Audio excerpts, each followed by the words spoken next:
बिस्मिल्लाहिर्रहमानिर्रहीम। अस्सलाम वालेकुम।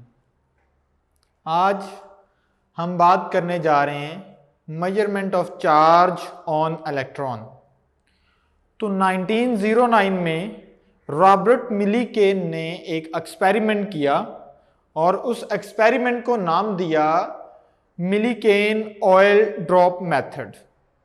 और ये एक्सपेरिमेंट क्यों किया गया? ये कैलकुलेट करने के लिए, मेजरमेंट करने के लिए कि इलेक्ट्रॉन के ऊपर चार्ज कितना होता है। उसके लिए रॉबर्ट मिलीकेन ने एक इंस्ट्रूमेंट बनाया, अपरेटस बनाया। और हम उस अपरेटस की बात करते हैं तो ओवरऑल उसने एक मेटालिक चैम्बर लिया। उस चैम्बर के अंदर उसने एयर को फिल कर दिया और उसके बाद उसके अंदर उसने दो इलेक्ट्रोड रखे, एक अपर इलेक्ट्रोड और एक लोअर इलेक्ट्रोड। जो अपर इलेक्ट्रोड था उसके ऊपर उसने चार्ज पॉजिटिव रखा, नीचे वाले इलेक्ट्रोड के ऊपर नेगेटिव रखा। और इसके अलावा अपर इलेक्ट्रोड के अंदर उसने एक छोटा सा स्मॉल होल क्रिएट कर दिया। इसके अलावा ऑयल ड्रॉप्स की स्प्रे के लिए एक एटोमाइजर भी उसने रखा, आयोनाइज करने के लिए एक्सरे सोर्स रखा और एक ड्रॉपलेट को ऑब्जर्व करने के लिए माइक्रोस्कोप भी यूज की गई। ये हमारे पास ही कंस्ट्रक्शन ऑफ अपरेटस। उसके बाद हम अगर वर्किंग की बात करते हैं तो क्या हुआ कि उसने एटोमाइजर की मदद से ऑयल ड्रॉपलेट का स्प्रे करवाया उस मेटालिक चैम्बर के अंदर। उनमें से कुछ जो ड्रॉप थे वो ऊपर वाले जो अपर इलेक्ट्रोड होता है उसमें जो होल होता है, सुराख होता है, उसमें से गुजरने के बाद नीचे आ गए दोनों इलेक्ट्रोड्स के दरमियान में। और वहां पर क्या किया जाता है, हम देखते हैं कि हमने इलेक्ट्रिक फील्ड अप्लाई नहीं किया। विदाउट इलेक्ट्रिक फील्ड वो जो ड्रॉप है वो नीचे गिर रहा है। किसकी वजह से? ग्रेविटेशनल फोर्स की वजह से नीचे की तरफ आ रहा है। और उस वक्त जो उसकी वेलोसिटी होगी वो डायरेक्टली प्रोपोर्शनल होती है उसकी वेट की। जितना वेट ज्यादा होगा उतनी उसकी वेलोसिटी ज्यादा होगी। हम वहां पे उस v1 को, उस वेलोसिटी को कैलकुलेट कर लेते हैं। उसके बाद क्या किया जाता है, जो एयर है उसको आयोनाइज कर दिया जाता है with the help of X rays by using X ray source.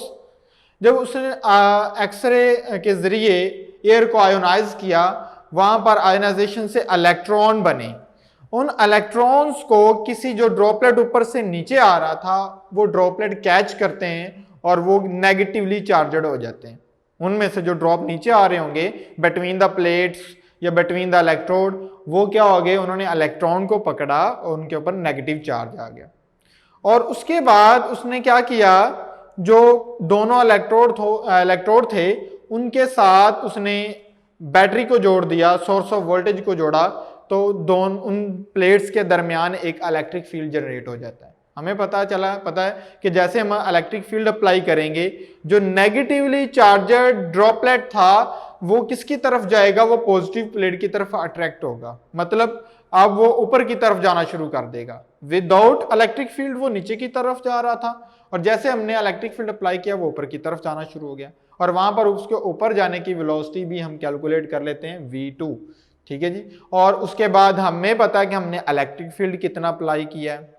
हमने क्या करना है जी, इलेक्ट्रिक फील्ड को इस तरीके से सेट करना है, मेंटेन करना है कि वो ड्रॉपलेट ना नीचे गिरे ना ऊपर की तरफ जाए, बल्कि दरमियान में सस्पेंड हो जाए।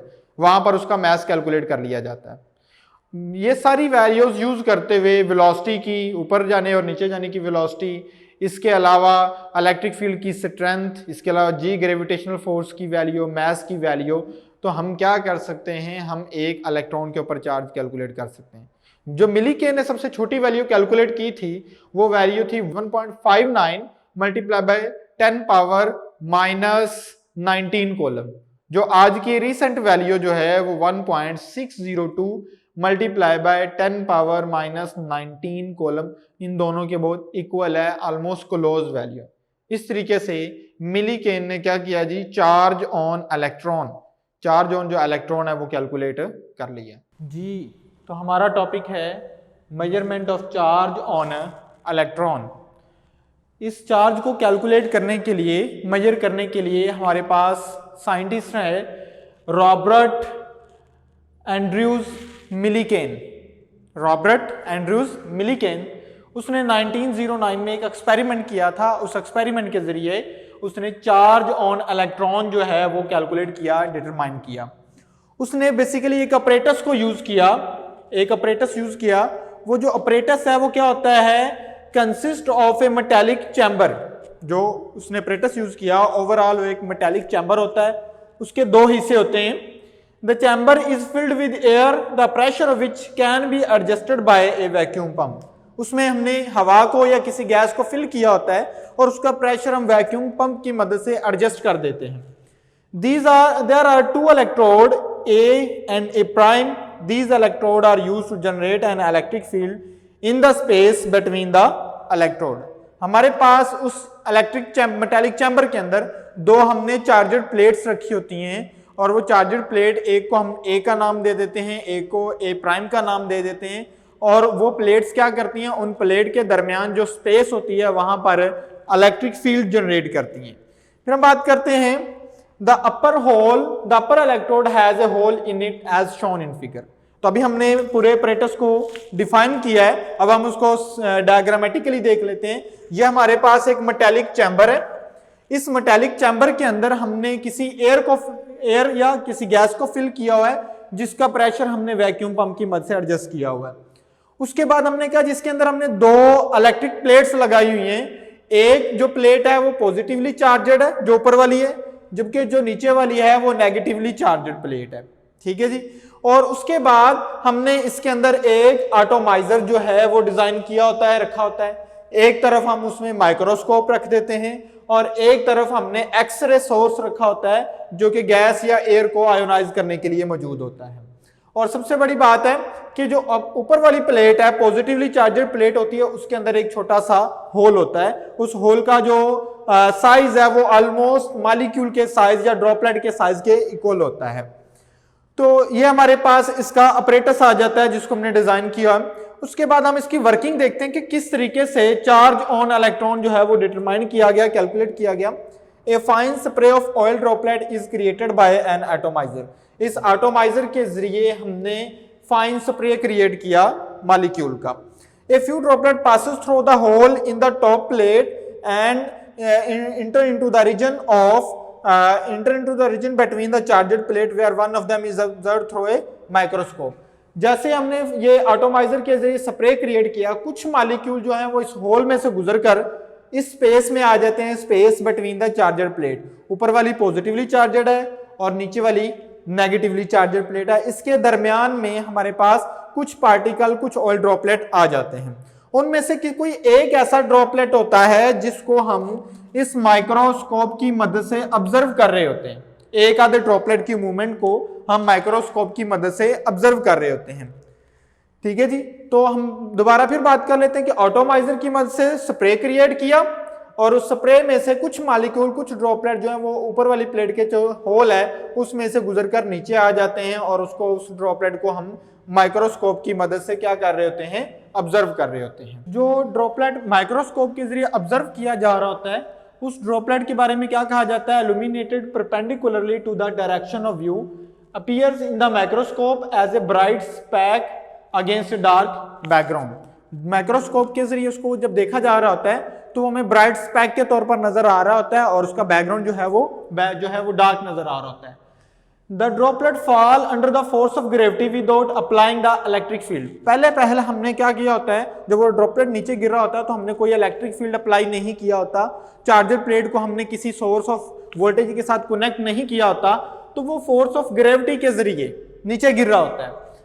The velocity of droplet is determined, the velocity of the droplet v1 depends upon its weight mg। हमें पता है कि जो किसी भी चीज को जब ऊपर फेंका जाता है तो वो नीचे आती है ग्रेविटी के जरिए और वो ग्रेविटी की जो फोर्स होती है वो इक्वल टू उसके वेट होती है।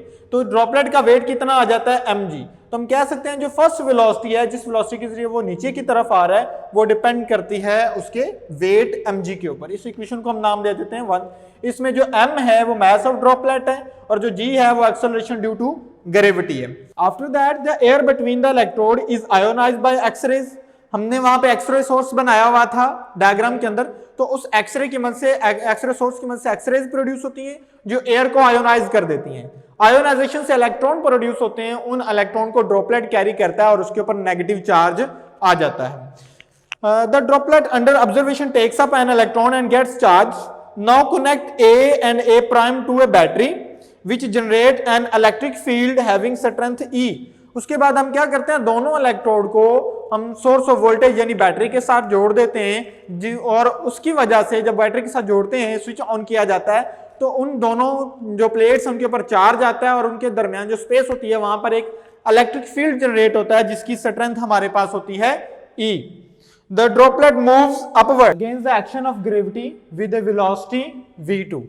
पहले ड्रॉपलेट नीचे गिर रहा था ग्रेविटी के अंडर, जब हमने प्लेट्स को, चार्जड प्लेट को इलेक्ट्रिक फील्ड मतलब एक हमने सोर्स ऑफ वोल्टेज के साथ जोड़ दिया, इलेक्ट्रिक फील्ड जनरेट हो जाता है। ऊपर वाली प्लेट के ऊपर जो है पॉजिटिव चार्ज और नीचे वाली प्लेट के ऊपर नेगेटिव चार्ज आ जाता है। तब तो वो जो ड्रॉप है वो फोर्स ऑफ ग्रेविटी के अगेंस्ट जाके ऊपर वाली चार्जड, जो पॉजिटिवली चार्जड प्लेट होती है उसकी तरफ मूव करना शुरू कर देता है। जिस वेलोसिटी से वो ऊपर की तरफ जा रहा होता है वो वेलोसिटी हम कैलकुलेट करते हैं v2, जो है ये किसके इक्वल आ जाती है, capital E small E minus mg। यहां पर जो स्मॉल ई है ये चार्ज ऑन इलेक्ट्रॉन है, जो कैपिटल ई और स्मॉल ई इकट्ठा हमने लिखा हुआ है ये है upward driving force on the droplet due to applied electric field of strength E। Strength E की जो हमारे पास अपवर्ड ड्राइविंग फोर्स क्रिएट होती है, वो जो ड्रॉपलेट को against the force of gravity ऊपर खींच रही होती है, वो होती है कैपिटल ई स्मॉल ई। हम क्या करते हैं, हमारे पास इक्वेशन 1 और इक्वेशन 2 है, हम इनको एक दूसरे से डिवाइड करते हैं तो हमारे पास कुछ वैल्यू आ जाती है v1 over v2 is equal to mg over capital E small E minus mg। The value of v1 and v2 are recorded with the help of microscope. हमने जो वैल्यू वेलोसिटी की नोट करनी होती है वो कैसे हम करते हैं, हम देखते हैं कि ड्रॉपलेट ने कितना डिस्टेंस कवर करना है डिवाइडेड बाय उसने कितना टाइम लिया है, तो उसे हम वेलोसिटी v1 भी कैलकुलेट कर लेते हैं और v1 भी और v2 भी कैलकुलेट कर लेते हैं। The factor like g and e are also known, क्योंकि हमें पता है कि हमने कितना इलेक्ट्रिक फील्ड जो है इलेक्ट्रिक स्ट्रेंथ प्रोवाइड की है, g की वेलोसिटी भी कांस्टेंट होती है। Mass of droplet can be determined by varying the electric field in such a way that the droplet is suspended in the chamber। हम क्या करते हैं, स्ट्रेंथ जो इलेक्ट्रिक फील्ड है उसको इस तरीके से चेंज करते हैं, उसको इक्वल कर देते हैं किस चीज के, फोर्स ऑफ ग्रेविटी के। मतलब जो हमारे पास उतनी फोर्स ऊपर की तरफ जा रही हो और उतनी फोर्स के साथ वो नीचे की तरफ आ रहा हो, ड्रॉपलेट हम इक्वल कर देते हैं दोनों फोर्सेस को, तो ड्रॉपलेट दरमियान में सस्पेंड हो जाता है। वहां पे हम मास कैलकुलेट कर सकते हैं और फिर hence E can be calculated by changing the strength of electric field. Millikan's found that the charge on each droplet was different. उसने हर दफा इलेक्ट्रिक फील्ड की वैल्यू चेंज की, जो स्ट्रेंथ है वोल्टेज को वेरी करता गया, तो हर एक ड्रॉपलेट के ऊपर जो है वो चार्ज डिफरेंट आता गया। The smallest charge which he found was 1.59 multiplied 10 power minus 19 coulomb, which is very close to the recent value of 1.6022 multiplied 10 power minus 19 coulomb। जो उस वक्त उसने स्मॉलेस्ट वैल्यू जो नोट की वो थी 1.59 मल्टीप्लाई 10 पावर माइनस 19 कोलम, जो आज की रिसेंट वैल्यू जो है उसके बहुत ज्यादा क्लोज है, 1.6022 multiply minus 10 power minus 19 coulomb. This smallest charge on any droplet is the charge of 1 electron. तो इस तरीके से मिलीकेन ने हमें बता दिया कि जो चार्ज ऑन इलेक्ट्रॉन है वो हमारे पास कितना है, 1.6022 मल्टीप्लाई 10 पावर माइनस 19 कोलम होता है।